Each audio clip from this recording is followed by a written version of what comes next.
There's no gift for poor people like you. Just go back home." We couldn't understand what my sister-in-law, Emily, was saying. Emily was grumbling, voicing her complaints about everything so far. It seems she hid the present she was supposed to give to her daughter, Lisa. The reason she was in the next room until now was because she went to hide the present at the last minute. Emily snatched the gift Lisa had prepared right out of her daughter's hands. After examining the gift as if scrutinizing it, she threw it onto the floor. "Such a meager thing can't be a gift. People who bring stuff like this aren't family. Go back home." Apparently, she was upset because it wasn't the brand name item she had specified. On the floor, Lisa's carefully selected earrings were scattered. The other children participating in the gift exchange were picking them up, but Lisa seemed frozen, unable to comprehend what just happened. As she slowly began to realize the situation, tears started forming in Lisa's eyes. She's only a 13-year-old middle schooler. It's not surprising she'd start crying. Seeing this, Emily had a triumphant look on her face. My mother-in-law entered the room later and laughed at the crying Lisa. Taking advantage of this moment, Emily continued to berate us.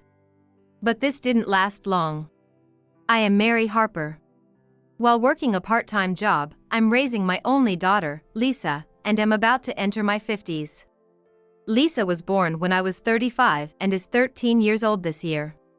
I have a husband, Ken, who is a year older than me, but Lisa is not his daughter. Before marrying Ken, I was married to another man. Lisa is the daughter from that marriage. We were a happy family of 3, but that didn't last long. My ex-husband died in a car accident. At that time, Lisa was only 3 years old. She barely remembers her father. I was initially engulfed in grief, but I couldn't afford to lose Lisa too. I decided to raise her as a single mother. For that, I needed money. Since then, I've been juggling childcare and part-time work. I met Ken at my job 2 years after I made my decision, in the spring. Being a single mother, I sometimes caused inconvenience to my colleagues, like when I had to pick up Lisa from kindergarten. Ken always supported me with these little things. Attracted by his kindness, we started dating. Initially, Lisa was nervous around Ken, being her first experience with an adult male figure. He understood this and approached her more as a friend than a father at first. Lisa must have felt Ken's kindness too. Gradually, Lisa warmed up to him. She started calling Ken Dad and looked genuinely happy. During our relationship, Ken confessed that he was infertile. "I consider Lisa as my own daughter. Even though we can't have kids together, I still want to live with you and Lisa." Ken must have felt inferior about not being able to have children. But the fact that he showered Lisa with love didn't change. I remember when Lisa was sick, Ken rushed over to take care of her. For Ken being infertile, it was never a reason for me to leave him. Seeing him treat Lisa like his own daughter convinced me that leaving him wasn't an option. He didn't just pamper her, he also disciplined her when necessary. It was evident that he truly cared for Lisa. We had a thorough discussion and decided to cherish the happiness we had right in front of us. After Ken opened up about his infertility, he became even more caring towards Lisa and me. We started living together and got married when Lisa was 8 years old. My father-in-law warmly accepted our marriage. He dotes on Lisa as if she were his own granddaughter. Lisa has grown fond of him too, and we've built a good relationship with my father-in-law. However, my mother-in-law perceived me as a woman who seduced her son for his money. Whenever I visited my in-laws, she blamed me for every problem that arose. I was at fault if there weren't enough plates, or if she found a speck of dust, accusing me of neglecting the cleaning. The list goes on. And it wasn't just my mother-in-law who berated me. Ken has an older sister, Emily, who is 2 years his senior. Emily is a housewife with 3 daughters, ranging from high school to middle school age. All with calm personalities, much like their father. She lives about a 10-minute walk from my in-laws' house, so she often brings her kids over to visit. Since we live about a 2-hour train ride away, We only visit during summer vacations and New Year's. That's why we regularly meet Emily and her family. Emily has a personality where she must always be the center of attention. She, along with my mother-in-law, picks on me and flaunts her new designer bags as a way to assert dominance. We aren't that well off, so this is the best we can do. My family is from North Dakota, quite a distance from where I currently live in Ohio. I don't keep in touch frequently, so I can't rely on them for financial support. I work part-time, but I don't have the luxury to afford designer brands. Emily knows this and flaunts it intentionally. She also works part-time, but her husband must have a good income. I can't wear or carry anything that's not a well-known brand. My outfit today probably cost around $20,000 in total. Emily's children wore regular store-bought clothes, so it seemed she was satisfied as long as she could dress herself up. I'd rather spend money on making Lisa happier than on myself. There's a big difference in our ways of thinking. I had grown tired of my mother-in-law and Emily's behavior. Lisa didn't seem to have a good impression of them either. Lisa's watching videos in her room, she'd say, hiding whenever they were around. It's unfortunate that my daughter, still a child, has to be involved in adult squabbles. Both of them always have something to say, don't they? I'm sorry about that. It's always been like this since the past.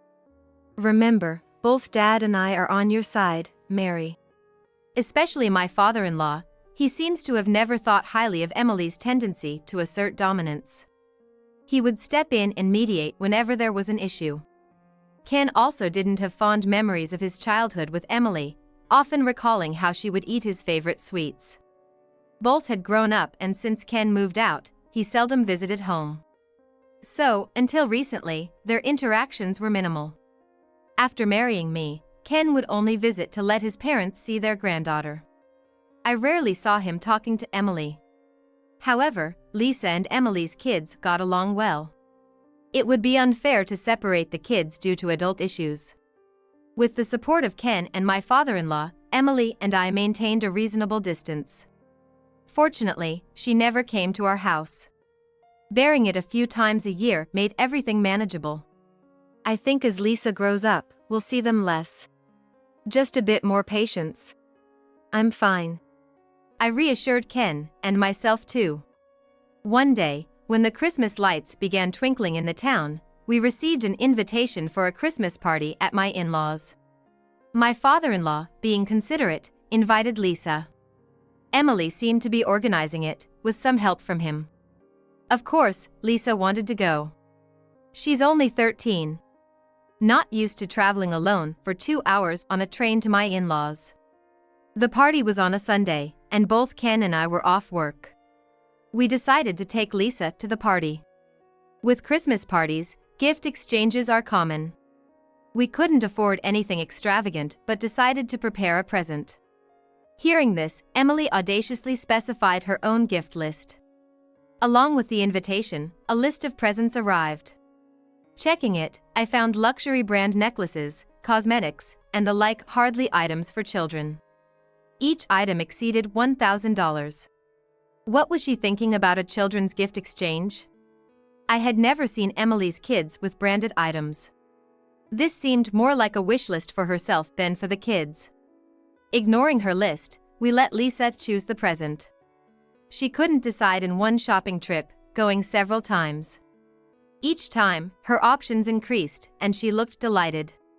Eventually, she chose earrings and erasers, totaling about $60. Lisa eagerly counted down the days to the party.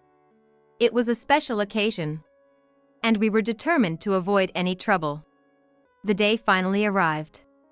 Emily's kids had stayed over from the previous day to decorate. The Christmas-like extravagant cake and roast chicken were apparently handmade by my father-in-law, who used to be a chef. The adults decided not to gather in the room too much, wanting the kids to enjoy themselves. My in-laws' house had a layout with a living room adjacent to a small room at the back, which used to be Ken's childhood room. While the kids were having their Christmas party in the living room, the adults were in the small room, sharing drinks. Emily's husband couldn't attend due to his busy work schedule. You could hear the voices from the living room, filled with joyful sounds, while the adults were engaged in light conversation. Emily probably didn't want to face me. She was in the room when there was a lavish meal, but now she was nowhere to be found. That was fine by me, as I didn't want to face her either. As the party was drawing to a close, it was time for the gift exchange. "I want you to accept my gift," Lisa said, holding the present out with both hands to Emily's daughter. They happily accepted the gift. It seemed that Emily was the only one who had insisted on those specific presents, and her daughters weren't involved. After all, it was a gift meant for children. Letting the actual kids choose was the right decision.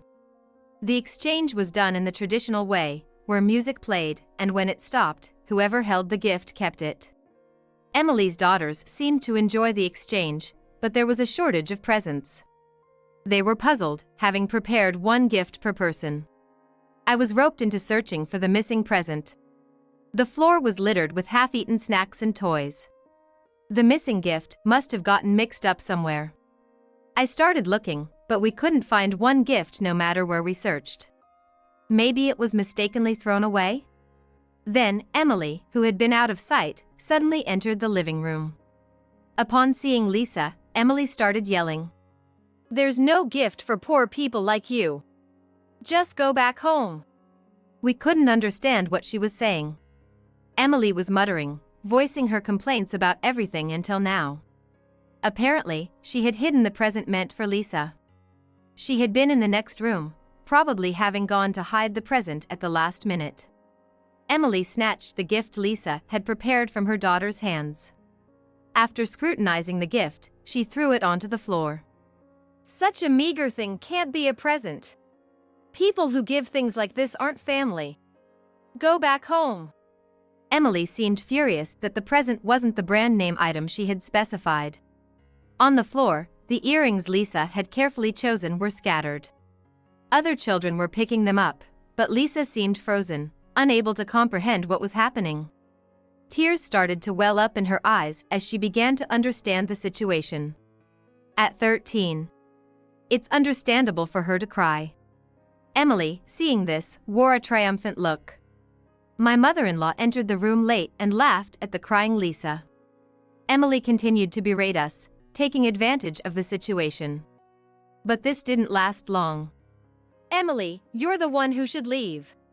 My father-in-law, normally a mild-mannered man, rushed in from the next room. He began yelling at Emily while wiping Lisa's tears. I had never seen him angry or even irritated. But now, he was furiously scolding Emily. Even my mother-in-law, who had been mocking along with Emily, was silenced. "Dad, were you listening?" I had been the only one searching for the present with the kids. I assumed my father-in-law, who's not good with alcohol, hadn't seen anything. But he and Ken had witnessed everything.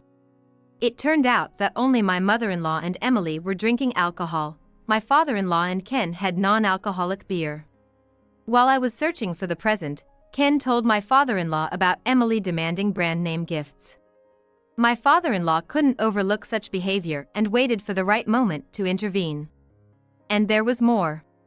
Emily's children began comforting Lisa. "What are you doing? Stay away from her, you'll catch her poverty," Emily said in a panic, trying to persuade her children to leave Lisa. But the children weren't listening to her. My mother-in-law also tried to intervene, but all the children were facing Lisa. None of them turned back. It was as if they were showing through their actions that what Emily and my mother-in-law were doing was wrong. Apparently, Emily and my mother-in-law had always thought the children would be on their side. But the children's reaction left them taken aback. "How long are you going to keep craving brand name items? You're just a housewife now." I was surprised when my father-in-law moved the children to another room and shared a story from the past. Apparently, Emily had always had a habit of overspending. She started working at a hostess club in college, desiring more spending money. The salary was much higher than a supermarket job. Understandable for a young girl freshly out of high school to get carried away with such income. Moreover, there was a need to wear dresses and brand name bags at the club. She would work at the club to buy new designer bags and increase her shifts when short on money, continuing this lifestyle for 3 years. However, she quit in her 3rd year of university, after my father-in-law discovered her club job. She tried to continue working secretly but gave up when threatened with being kicked out of the house. It was the only time, according to my father-in-law, that he had ever yelled at Emily. After quitting, Emily worked as a cashier at a supermarket and eventually became an office worker at a general company, where she met her now ex-husband and quit her job upon marriage. Even after quitting, she couldn't escape her lifestyle of buying brand-name items. Her husband often scolded her. "If you can't buy it yourself, it means it's beyond your means. Don't make others buy it for you." The gifts she specified for us were all things Emily wanted to buy. "A gift is supposed to be like that. What's wrong with that?" Emily retorted breathlessly. "Emily, you're living off your part-time salary, right? Yet, how can you afford so many brand-name items?" "I've increased my shifts. All bought with my part-time salary." Her response faltered when hit with the truth. My father-in-law didn't miss her hesitation. "Then, what's this?" He showed us his phone, displaying a screen with the total amount of debt from private financial institutions. "Why do you have this? I saw it in your mother's room. There's no better proof than this." Emily was speechless and looked down, crestfallen. The Christmas party atmosphere had completely changed. We decided it was best for us to leave, as our presence seemed to be more of a hindrance. It wasn't the kind of Christmas I wanted the children to remember. We bought Lisa's favorite stuffed animal on the way home and had our own little family party. 3 months later, my father-in-law informed me that Emily had gotten divorced. Her ex-husband hadn't known about the debt. After learning about it through my father-in-law, he conducted a thorough investigation. Shockingly, Emily had canceled the children's education insurance policies and spent all that money on brand-name items. Her ex-husband couldn't forgive this and chose divorce. Emily, along with my mother-in-law, confronted her ex-husband's family, but it backfired and led to being disowned. Since that Christmas, the children had also distanced themselves from Emily. Fortunately, they were all over 15 and chose to live with their father. Emily is now being sued for alimony and child support by her ex-husband. She's behind on the payments, but luckily, her ex-husband has a steady income, so the children aren't struggling financially. However, raising 3 children alone as a single father is challenging, especially since he was often away from home due to work, which was why he couldn't attend the Christmas party. "Maybe I can help with everyone's studies? I'm currently researching online education at work, so this could be a perfect opportunity." Ken has always loved children, and they are fond of him too. He often helped teach them when at my in-laws' house, especially since he had stood up for Lisa. Following a formal request from their father, Ken started occasionally overseeing the children's studies online. Even though it's been half a year since the divorce, I still occasionally receive bitter messages from Emily. Emily continued to deflect responsibility and berate Ken and the children. "I raised them. What ungrateful daughters. I was kind in raising them, they will surely regret this. Divorce is just outrageous." After the divorce, Emily apparently returned to her parents' home. Since then, my mother-in-law had been unfailingly supporting her, despite her volatile temper. My father-in-law began to have doubts about my mother-in-law's behavior. She, who used to frequently scold Emily, was now affirming everything she did. Now, she was affirming everything Emily did, which seemed off to anyone observing. When my father-in-law started investigating my mother-in-law, he found decisive evidence. He requested us to check something, so after a long time, we visited my in-laws' house again. Ken and I had been keeping our distance from my in-laws' house. There was no need to visit as my father-in-law regularly came to our home. They always went shopping at the same time every day. When we arrived, they had just stepped out.